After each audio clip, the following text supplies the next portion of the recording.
Chair, I have direct, straight questions. One, PS, in your presentation, you state that the revenues up to the time you presented, 8th of April, have gone up by 3.5%. Inflation is 4.1%. So in real terms, therefore, our revenues have actually gone down in real terms if you discount inflation from the nominal growth of revenue.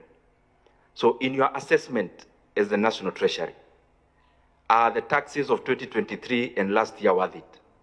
And especially given the debate they generated, but clearly through the figures you have presented, there is actually no revenue from those taxes.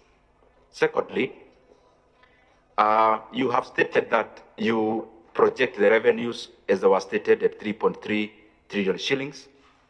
I would want to know the kind of how much GDP are you calculating with? Because in your own figures, the GDP I have seen hovering around 18 to 19 trillion, then the 17.2% benchmark you've put on yourself is actually 3.9 trillion, not 3.3. So because most of our decision making will be based on the GDP, how much GDP are you dealing with in terms of this financial year? The other issue I asked the chairman for, you interact a lot with our committee and finance, housing levy. And chairman, forgive me, I'm asking because this presentation is basically more economic. I mean, there is very little budget in terms of what they are seeking. It's more macro, so I'll be finishing soon. In terms of housing levy, your own data shows that construction sector in Kenya went down last year, actually contracted. Given the housing levy that is being deducted, yourself, I mean, your opinion, don't you think this money was better off in private pockets than when we give it to government? And especially given the reason to which we give this money, which is construction, actually shrunk. Securitization is the other question. I want to add on the questions that have been asked. And I have reservations actually around securitization. It's good I make that clear early. One, how much money are we borrowing? Secondly, what percent, that, for what duration? By the time of maturity, how much will we have paid for the entire amount? And then on that securitization, supposing now PS, when you are PS for the National Treasury, you came into your position and your predecessor had securitized all the revenues of government. And the other question on that, is this money debt? And if it is debt, is it in the books of government as a debt? If it's not a debt in your treatment, what would happen if a new CS for transport comes and issues a gazette notice that removes the 7 shillings? The fallback position is debt. And if it is guaranteed, is it in the government books? Those are the questions I'd want around securitization. As I go to the finish, today's newspaper is glaring, and if you actually go into the pages, there is an attempt to clear the air on the usage of NHIF pension money and CPF pension money in aid of infrastructural development.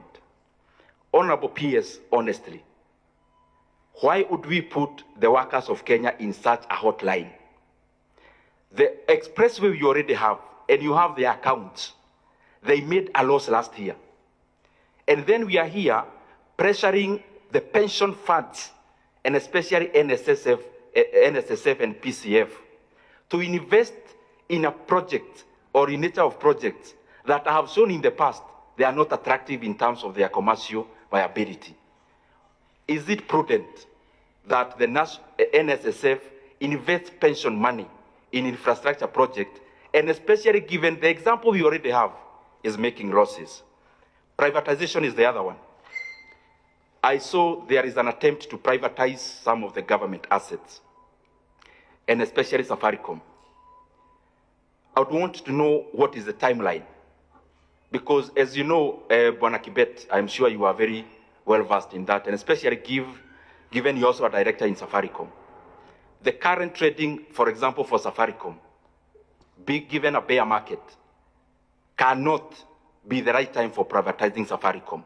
What is the valuation of Safaricom in terms of privatization, are Kenyans getting value for money? Very lastly, please, PS, when you go back to the office, this is my request. Go and do a memorandum to this committee. The same way you have requested some additional expenditure. Please do a memorandum. One, the budget that you are making is short in terms of capitation money. Has no 6 billion for examinations. Basically, we are just budgeting, knowing we are going to increase our deficit later. Let us include the critical fundings now. Examination, capitation. Please do a memorandum of including 3.8 billion shillings for UHC healthcare workers, Honorable PS. The entire 8,571 for their confirmation to permanent and pensionable. In a budget of 4.2 trillion, 3.8 trillion is barely just 1% of that money.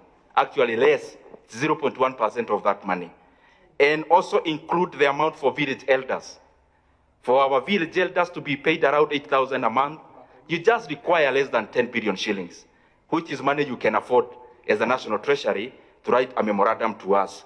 And also, please, the decision that was made through the finance bill in terms of agricultural produce, these are very important issues. We cannot afford to move agricultural inputs from zero rated to exempt, because as we talk now, Uga prices is in its highest prices for the last 18 months.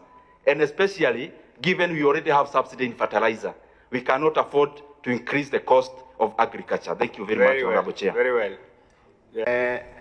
This issue of 1/4, one line for Auditor General.